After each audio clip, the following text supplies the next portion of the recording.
આમાંથી કઈ બીડી હારી એ છે કઈ સમજાતું નથી. શું કરસ ભાઈ? અરે ભાઈ આમાંથી હારી બીડી ગોતું હું. હા તો આમાંથી હારી બીડી મળશે તો ખરાબ બીડી ફેંકી દઈશ? અરે ના ભાઈ હવે આમાંથી હારી બીડી નીકળશે ઈ પી જઈશ ને આમાંથી ખરાબ બીડી નીકળશે ને ઈ પી જઈશ. આ બધી બીડી તારે પી જ જવાની છે તો આમાં હારી કે ખરાબ હુકામ ગોતે? અને આ બીડીની ખબર હે કેમ બને ઈ? ના ભાઈ આ બીડી હાથથી બને. ફૂંકાઈ ગયેલું એક પાંદડું હોય અને એક ચપટી તમાકુ હોય અને જરાક એવો દોરો હોય. હા તો એવી રીતના બીડી બને એમ ને? હા અત્યારે 50% માણસોની આનાથી હવાર પડે છે. સમજેશ ને તું? હા સમજી ગયો ભાઈ. હજી બીડીનો ઇતિહાસ કે મને? જે લોકો બીડી પીતા હોય ને એના ઘરે રાત્રે ચોર નો આવે કેમ કે એ લોકો આખી રાત બીડી પીને ઠોઠો કરતા હોય. હા ઈ વાત સાચી હો. અને હાંભળ ભાઈ, બીડી પીતા હોય ને એ લોકો ધીમે ધીમે મરે કેમ કે બીડી હે સ્વર્ગની સીડી. તો સિગરેટ? સિગરેટ સ્વર્ગની લીપ, પીધા પછી સીધા ઉપર.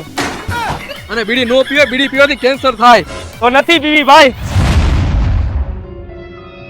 અને બીડી ફેંકવાથી નુકસાન થાય 25 રૂપિયાનું. નુકસાન થોડું કરાય.